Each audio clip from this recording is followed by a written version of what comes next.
Aldaia presenta una àmplia programació d'igualtat sota el lema Avancem. Tallers, xerrades, conferències, monòlegs i carreres per treballar en el camí cap a la igualtat. Ahir dimarts, en la Biblioteca Municipal d'Aldaia es presenta el llibre Ni por favor ni por favora, cómo hablar con lenguaje inclusivo sin que se note demasiado,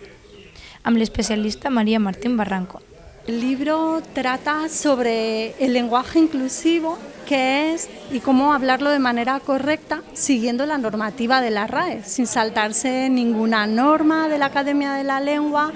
y además lo cuenta en un sentido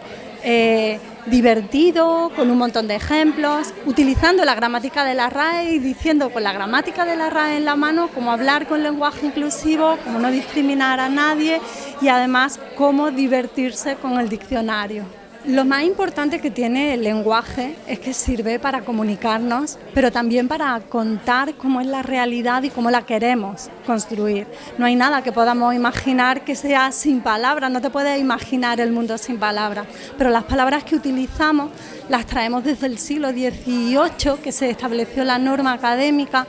y el mundo era muy diferente del mundo que hay ahora, así que la importancia del lenguaje inclusivo es que refleja el mundo tal y como es, compuesto por mujeres y por hombres, y también por mujeres y por hombres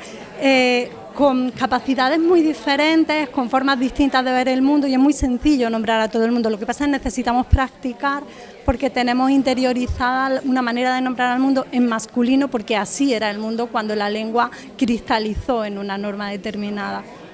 La programació continua avui, 4 de març, amb la volta a peu i la festa berenar de l'associació Tairús. A més, dissabte 7 de març tindrà lloc la carrera de les dones, amb inscripció a la piscina coberta llegida des de l'Ajuntament. La programació completa, amb totes les activitats, pot consultar-se a la pàgina web de l'Ajuntament i a través de les xarxes socials.